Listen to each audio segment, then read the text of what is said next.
C'est étrange, je ne sais pas ce qui m'arrive ce soir. Écouter, entendre, ce n'est plus comme autrefois. Encore des mots, toujours des mots, les mêmes mots. Je ne sais plus comment les dire. Traître de mots. Avant, c'était facile. L'oreille collée à la porte, j'écoutais. Ces mots fragiles, c'était trop beau. Quand on frappait, j'entendais. Oui, bien trop beau. Salomé, tu détenais la vérité. Mais c'est fini, le temps des rêves. Le sens se fane aussi, appliqué dans la vie. Envolé comme le vent, face à une question. Patatras, te voilà chocolat. Maintenant, je ne comprends pas. Si tu ne comprends pas, impossible d'expliquer à d'autres. Ça part en vent et ça finit sur les roses. Les mots entendre, écouter, c'est un leurre. S'ils sont dans ta bouche, mais jamais dans ton cœur. Pourtant de l'on dit. Pas de bol, pas de bol, pas de bol. Écoute-moi. Pas de bol, pas de bol et pas de bol. Ces Pas de deux-là, bol et pas de bol et pas de bol. ils ne s'écoutent pas. Pas de bol et pas de bol et pas de bol et pas de bol et pas de bol et pas de bol et pas de bol. Occupe tant.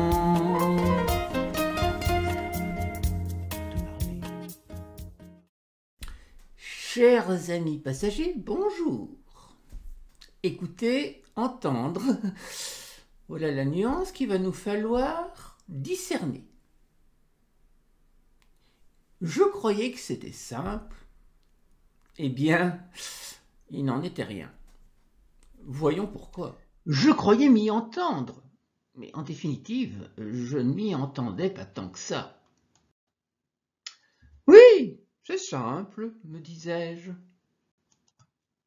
Écoutez, je fais l'action volontaire de porter mon attention sur les sons qui viennent. Entendre, les sons me sont parvenus, je les ai perçus. Tout va bien. Je me souvenais aussi de ces expériences où il y a des grandes antennes placées, dirigées vers l'espace, qui cherchent à capter des signaux venant de l'espace. Ces antennes, eh bien, elles sont déployées, elles sont à l'écoute de l'espace. Et s'ils captent un signal, ils ont entendu, comme de bien entendu. Mais quand j'ai commencé à me lancer dans les définitions, c'était beaucoup plus complexe.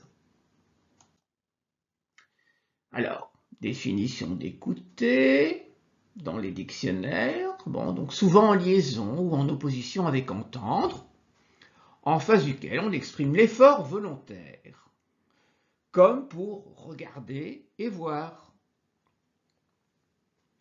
Donc, c'est tendre l'oreille vers ce qu'on peut entendre, prêter attention à ce qu'on entend. Écouter donc. Et pour entendre, dans le cas d'entendre, c'était une capacité physique, uniquement avec l'oreille, et dans le cas d'écouter, c'est une capacité cognitive, donc liée au cerveau, une capacité intellectuelle qui fait que vous cherchez à comprendre et que vous cherchez à vraiment percevoir un son.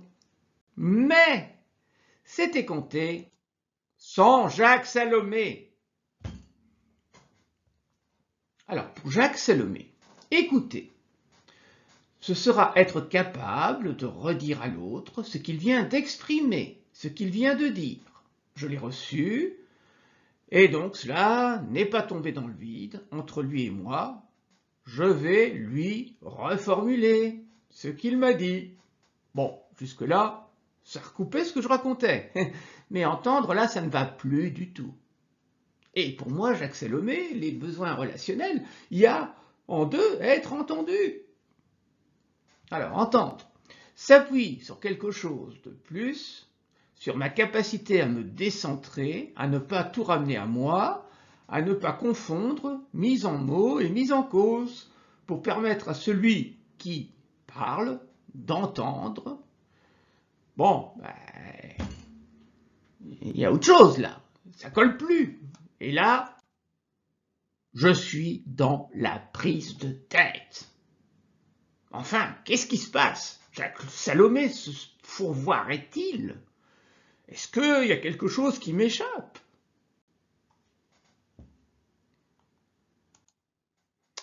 Puis me revient la chanson de Dalida et Alain Delon. Paroles et paroles et paroles. Et il dit à un moment donné, écoute-moi. Il dit des choses, mais Dalida n'écoute pas en définitive. Ce ne reste que des paroles en l'air. Et ces mots, en fait, arrivent sur sa bouche, mais jamais sur son cœur. Alors, j'ai fini par comprendre. J'ai entendu, au sens de Salomé. En fait, voilà, entendre a une double nature. Entendre, c'est percevoir le message, le capter. Mais il y a l'entendement, la faculté à comprendre le message. Donc en fait, Salomé, quand il dit entendre, c'est dans le sens de l'entendre avec l'entendement, le comprendre. Et entre les deux, qu'est-ce qui s'est passé? Entre cette première, après avoir entendu et le fait d'avoir agi avec l'entendement, il y a eu l'écoute entre les deux. Il y a eu l'écoute active. Hein? Donc l'écoute active, selon Carl Rogers, on parle aussi d'écoute attentive ou empathique. L'idée générale est de permettre à un interlocuteur de s'exprimer globalement, librement, par une écoute motivée, une attention sincère. Plus concrètement, l'écoute active consiste à désirer comprendre l'autre et à le lui montrer. Donc, l'écoute active est passée par là, c'est devenu autre chose.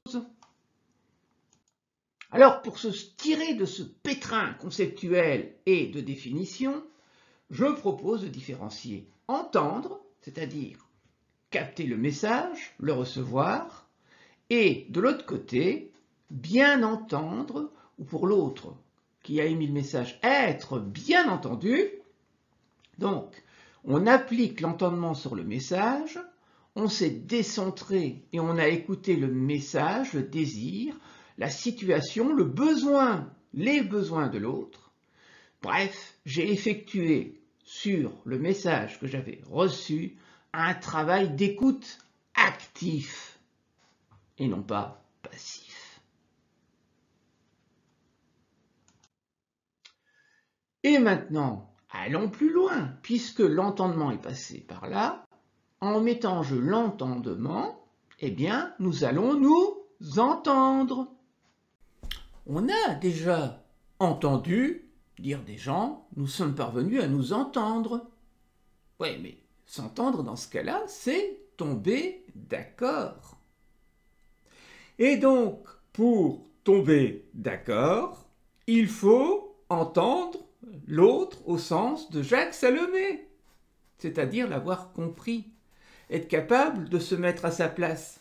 Car comment voulez-vous faire une négociation ou une médiation, bref, tomber d'accord sur un accord où chacun sera gagnant autant que possible, si on ne s'est pas entendu dans les deux sens du terme?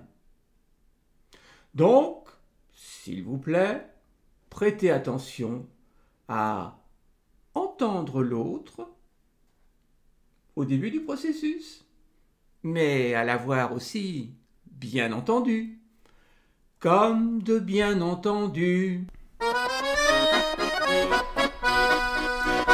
Il te lance un appel, l'as-tu bien entendu? Ton écoute fonctionne-t-elle? L'as-tu bien entendu?